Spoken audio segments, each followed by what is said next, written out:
Buenas tardes. Nosotros somos, les vamos a presentar sobre la producción de enzimas y aditivos y alimentarios. Y a nosotros nos tocó el tema de colorantes. Vamos a iniciar con la definición de colorantes. Estos son unas sustancias que confieren, intensifican o restauran el color. Según el Reglamento Bromatológico Nacional, se pueden clasificar en naturales o artificiales. Los naturales son sustancias aisladas de materias primas de origen vegetal o mineral y los compuestos obtenidos por la síntesis de estas, que presentan una estructura idéntica. Y los artificiales son compuestos químicos obtenidos por síntesis, no identificados en productos de origen vegetal, por ejemplo, el amarillo tartrazina o el rojo ayura. Estos tipos de colorantes tienen una subclasificación. Los naturales se clasifican en colorantes vegetales, los cuales están distribuidos en todo el reino animal, a excepción de los hongos. Esto puede ser un ejemplo de estos, las antocianinas, las cuales son pigmentos rojos y azules de las plantas de origen vegetal, y las quinonas, los cuales son sólidos cristalinos con pigmentos amarillos, anaranjados o rojos, y son poco solubles en agua y solubles en solventes orgánicos. Luego tenemos lo que son los colorantes minerales, procedentes de minerales, y se les considera de forma inorgánica para diferenciarlos de los colorantes vegetales. Los colorantes de origen animal, estos son procedentes de animales, como por ejemplo la cochinilla. Luego tenemos lo que son los colorantes artificiales. Estos son algunos ejemplos de los que podemos encontrar dentro de su clasificación. No voy a mencionar todos. Por ejemplo, los colorantes directos o sustantivos tiñen la celulosa sin mordentar, normalmente aplicados en baño acuoso con un electrolito añadido. Los colorantes reactivos reaccionan con las fibras textiles, logrando uniones covalentes entre el colorante y la fibra. Y los colorantes ácidos tiñen directamente las fibras proteicas y el nylon en baño ácido y algunas de las fibras celulósicas en baño neutro. Algunos de los microorganismos más importantes que participan en la obtención de colorantes son los siguientes. Tenemos hongos filamentosos como el Monascus subespecie, el Monascus ruber. Aquí tenemos una imagen de este. El Scletorium rollsfi, el Blaschella trispora y todos estos que pueden ver aquí. Vamos a mencionar algunas de las características de estos microorganismos, como son los hongos filamentosos. El Monascus ruber produce colores rojos y citranina. Esta es una micotoxina nefrotóxica que inhibe la producción de los colores. Es independiente, perdón. Y el Monascus subespecie produce colores amarillos, naranjas y rojos. Se usa para colorear arroz, vino, queso, pescados y carnes. Se cultiva principalmente en China, Taiwán, Japón e Indonesia. Otro ejemplo es el Brassiella trispora. Este sintetiza betacarotenos y la clonación de los genes CAR, RA y carotenos B. De este hongo se puede ser utilizada para alterar la expresión genética de algunas cepas y lograr una mayor producción de betacarotenos. El Scletorium rollsfi produce betacarotenos con una producción máxima de 50 a 60 miligramos mol por peso seco. También aquí tenemos otro ejemplo, el cual también produce betacarotenos, el cual es el Phycomyces subespecie, pero este lo produce en una cantidad muy mínima, con 0.05 miligramos sobre gramo de peso seco. Y este es un ejemplo de algunos colorantes orgánicos que podemos obtener mediante el uso de la biotecnología, como es la astaxantina, la criptoxantina, luteína, cantaxantina y la fucoxantina. Y estos son los microorganismos de los cuales lo podemos obtener. Yo les voy a hablar acerca de las aplicaciones principales que tienen los colorantes. Existen diferentes sectores en los cuales son ampliamente utilizados. Uno de ellos es en la industria de las fibras textiles.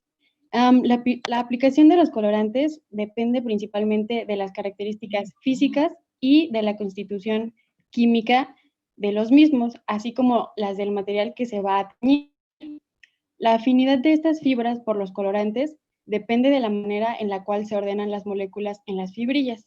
Los pigmentos se fijan sobre la superficie de la fibra por medio de anclaje, mientras que los colorantes penetran y se mantienen en las fibras independientemente de los tratamientos a los que son sometidos posteriormente. Otro de los sectores en los que se utiliza es en la industria alimentaria. Se utiliza para poder recuperar el color de un alimento, ya que como sabemos, estos son sometidos a diferentes procesamientos a nivel industrial. Entonces, a través de estos procesos, pues pierden su color característico. Entonces, para esto se utilizan estos colorantes o también para poderles proporcionar un color que sea más atractivo a los ojos del consumidor. Estos colorantes artificiales son solubles en agua y son muy fáciles de utilizar. Se presentan en forma de sales sódicas, en líquidos y materiales pastosos. Estos colorantes artificiales son mucho más resistentes a los tratamientos térmicos, resisten los pH extremos, la luz, en comparación con los colorantes que se obtienen de manera natural. También se utilizan en el área de los medicamentos, se utilizan para poder diferenciar e identificar los diferentes tipos de medicamentos, así como para tener una mayor aceptación por parte de los pacientes. Obviamente, estos colorantes tienen que ser inocuos y deben de presentar un gran poder de coloración. Esto es con el propósito de que se utilice una cantidad mínima y deben de cumplir con otras características como son que sean de fácil incorporación al producto, deben ser estables ante la luz y la temperatura, estables al pH, estables ante agentes oxidantes y reductores, no deben de presentar ningún olor ni sabor desagradable y pues en la medida de lo posible deben de ser económicos. Finalmente, otro de los sectores en los que es muy utilizado los colorantes es en el área de los cosméticos. Estos productos se fabrican bajo procesos que son estrictamente controlados, esto para poder obtener una alta calidad de producto. No deben de presentar muchas impurezas y deben de tener una tonalidad que sea consistente. Estos colorantes deben de cumplir con la legislación apropiada para los artículos de cosmética. Bueno, nosotros les vamos a hablar específicamente sobre un colorante que es la astaxantina. Y pues bueno, este de manera general es un carotenoide rojo liposoluble de una gran capacidad antioxidante. Es ampliamente utilizado en la acuicultura como un aditivo para la pigmentación de diversos tipos de especies, como por ejemplo son el salmón, la trucha, el camarón, algunos peces ornamentales y pues en algunos casos también los crustáceos. Además de que pues también es ocupado en las industrias farmacéuticas y en la industria de la cosmética, porque se han detectado una elevada actividad antioxidante, además de que tiene excelentes propiedades como un agente fotoprotector. De manera química, este colorante pues tiene una cadena poliénica que cuenta con 11 dobles enlaces conjugados, los cuales son los responsables del intenso color rojo brillante. Además de que pues presenta un anillo cíclico en cada uno de los extremos de la molécula, un grupo funcional hidroxílico en el cual, bueno, en cada uno de los carbonos 4 y 4', además de que también, bueno, la existencia de dichos radicales caracteriza a los carotenoides. Este colorante puede tener diversas fuentes o se puede obtener mediante dos formas distintas. Uno es la forma sintética y otro es la forma natural.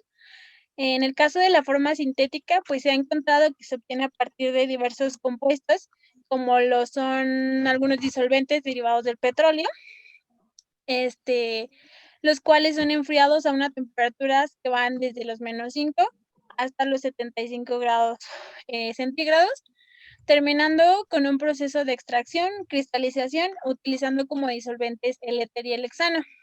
De manera natural, sabemos que lo podemos encontrar en algunos planctons y en algunos tipos de algas, los cuales son ingeridos por diversas especies acuáticas, las cuales almacenan el pigmento en su cubierta, dando lugar al color rojizo externo.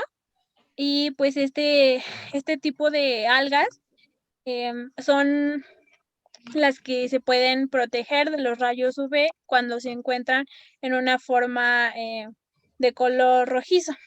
El encargado o uno de los principales microorganismos o algas en este caso, que son las encargadas de de este colorante o de crear este colorante es Hematococcus pluvialis, el cual es una microalga o una alga unicelular, la cual se encuentra en las aguas dulces con un tamaño que van entre los 8 y los 50 micrómetros o micras, las cuales se caracterizan por presentar dos flagelos con los que se va a desplazar o con los que hace su movimiento. Usualmente estas se encuentran en las regiones templadas alrededor de todo el mundo, con una coloración rojiza debido a la producción del colorante astaxantina como medio de protección a los rayos UV, como ya les había comentado, pero sus esporas que tiene esta alga puede volver a su estado vegetativo verde de la célula después de un tiempo de inactividad en condiciones favorables para el crecimiento. Esta microalga es una de las mejores productores del carotenoide rojo, ya que tiene la capacidad de acumular más del 3% aproximadamente en peso seco del pigmento. Sin embargo, se sabe que esta alga puede presentar una baja productividad del colorante, ya que llega a dificultar su uso comercial si no se optimizan las condiciones de cultivo debido a varios factores, como pueden ser el lento crecimiento, la baja concentración celular, una alta susceptibilidad a daños hidráulicos y pues también esta alga se puede encontrar en diferentes estados o fases de crecimiento dependiendo de su ciclo de vida. La primera fase o la primera forma en la que se puede encontrar es donde se da el crecimiento, que es una célula verde donde se presentan flagelos, la cual se denomina una célula vegetativa. La segunda forma en la que podemos encontrarlo es una forma que no va a tener flagelos, pero va a seguir teniendo una coloración verde, la cual se le denomina palmilla. Y la última es una forma roja, que es donde se va a obtener este colorante, o en esta fase es donde se obtiene el colorante, en la cual se va a dar la acumulación de la astaxantina y se denomina aplanoespora. En esta última fase es donde se produce la acumulación de este colorante en grandes cantidades, adquiriendo una coloración rojiza. Pues los cambios de la fase del crecimiento de esta alga están caracterizados por la pérdida de flagelos, la formación de una matriz extracelular gelatinosa, la cual va siendo más grande y más resistente conforme pasan las fases. Y como podemos ver en la imagen, la primera imagen o la que dice A es la fase de célula vegetativa, la B, la que conocemos como palmela, que ya no tiene flagelos, pero sigue siendo verde, y la C es la planoespora, que es donde ya se encuentra la mayor concentración del colorante que estamos buscando. Pues pasamos al proceso de producción de astaxantina. La mayoría de las empresas utilizan un proceso de 2 pasos o etapas para cultivar Hematococcus y producir astaxantina. Este proceso se desarrolla con base al ciclo de vida y la biología celular de Hematococcus, y estas 2 etapas es la etapa roja y la etapa verde. La etapa verde es cuando el medio está repleto de nutrientes y es suministrado a las condiciones favorables de crecimiento, por lo que la célula se reproduce y existe una acumulación de biomasa, pero no de astaxantina. Esta etapa también es conocida como fase de acumulación de biomasa. Por otra parte está la etapa roja, que es cuando los nutrientes se agotan y la célula empieza una condición de estrés. Pierden la capacidad de reproducirse y también la movilidad, y son capaces de producir hasta un 5% de astaxantina en peso de biomasa. Bueno, este es un diagrama del proceso. Lo primero que vamos a hacer es la selección de la variedad de Hematococcus. En este caso se trabajará con Hematococcus pluvialis, y después de envolverse o enquistarse, las células de Hematococcus se procesan para obtener biomasa y extraer astaxantina. Posteriormente, en la etapa verde, que ya les había mencionado que es la acumulación de la biomasa, lo que aquí hay que recalcar es que se lleva a cabo usualmente en sistemas de fotobioreactores cerrados, de manera fototrófica o mixotrófica. La forma fototrófica es que sintetizan los componentes a partir de sustancias inorgánicas utilizando la luz como energía. Y la forma mixotrófica es cuando los organismos son capaces de obtener energía metabólica a través de la fotosíntesis o de compuestos orgánicos o inorgánicos. Posteriormente, en la etapa roja, que ya les había mencionado también lo que sucede, es que es la acumulación de la astaxantina, esta es la que nos interesa, y las células se someten a estrés, por lo que pierden su capacidad de reproducirse. Esta etapa se lleva a cabo de forma fototrófica en los bioreactores tubulares de exterior a gran escala. Es importante mencionar que la mayoría de las empresas emplean las sedimentaciones por gravedad para recolectar la biomasa y posteriormente la suspensión recolectada se deshidrata por centrifugación para obtener una pasta de estas algas. La pasta es agrietada por la alta presión a la que se somete por la sedimentación y posteriormente se deshidrata de nuevo por pulverización o por secadores en cinta.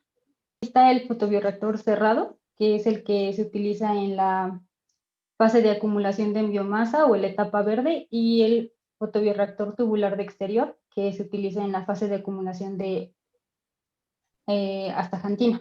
Bueno, estos son los parámetros de operación y algunos factores de estrés. Los parámetros de operación nos van a ayudar a favorecer la acumulación de biomasa y los factores de estrés, la acumulación de astaxantina. Bueno, estos son otro tipo de configuración de bioreactores, existen muchísimas.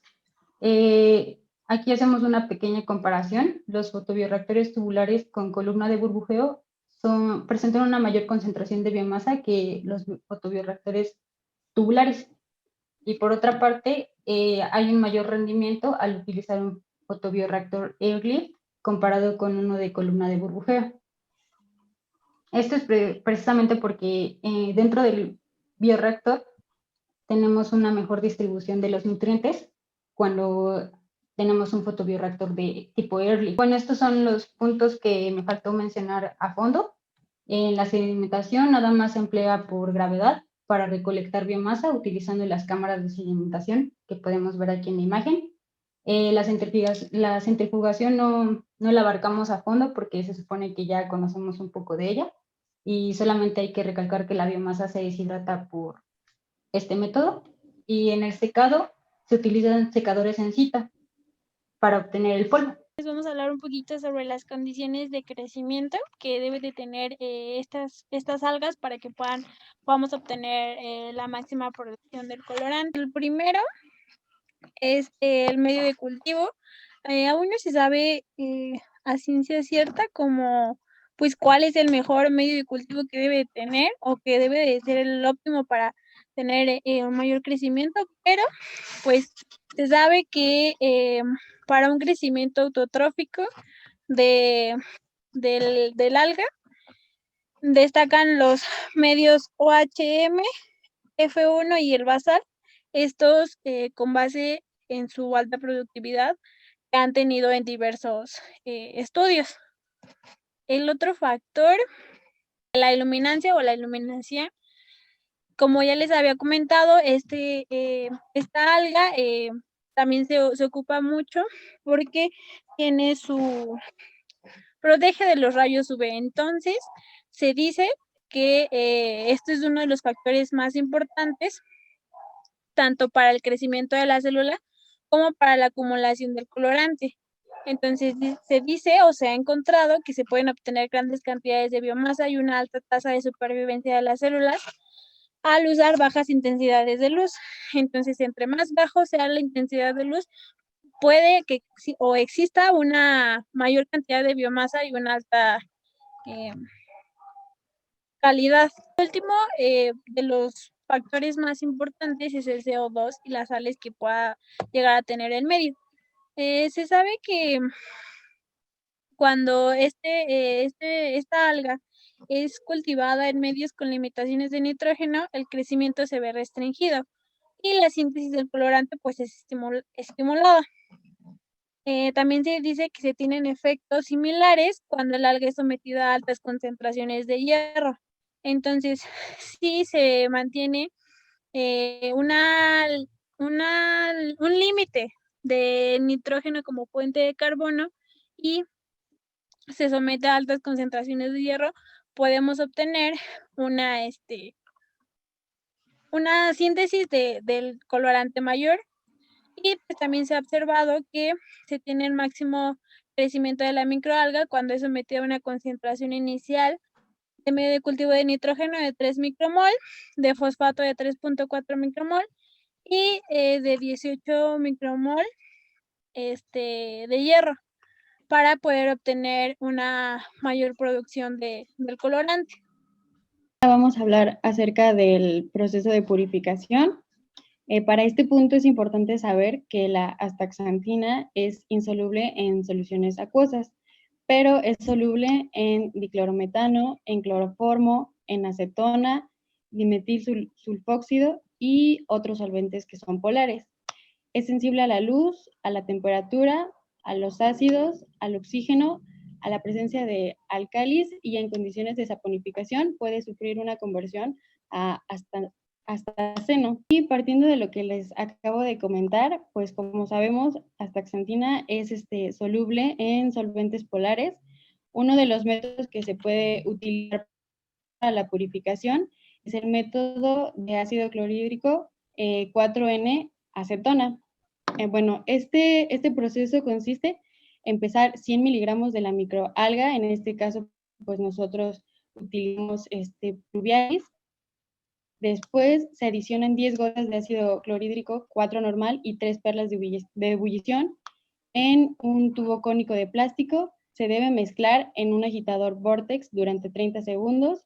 Se incuba a baño María a 70 grados centígrados durante 2 minutos. Después se homogeniza. Después se adicionan 5 mililitros de acetona al 100%. Nuevamente se tiene que homogenizar. Se centrifuga durante 5 minutos a 3.500 revoluciones por minuto. Se recolecta el sobrenadante en un matraz balón. Después se debe concentrar en un rotavapor. Y finalmente este proceso se debe repetir hasta que se logre la extracción total de la astaxantina.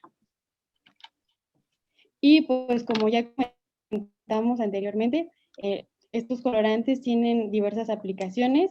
Los pigmentos que son carotenoides son de gran importancia para diferentes sectores, como ya lo vimos al principio, tanto en la industria de alimentos como en los sectores de la acuicultura, ornitología y la farmacéutica.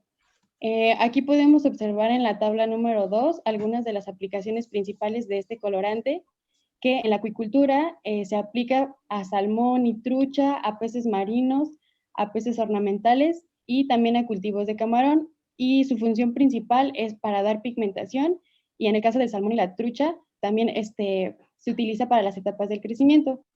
En la ornitología es utilizado en las gallinas y pollos para proporcionar un mejor color al color de la yema de los huevos, y en los pollos también para la pigmentación.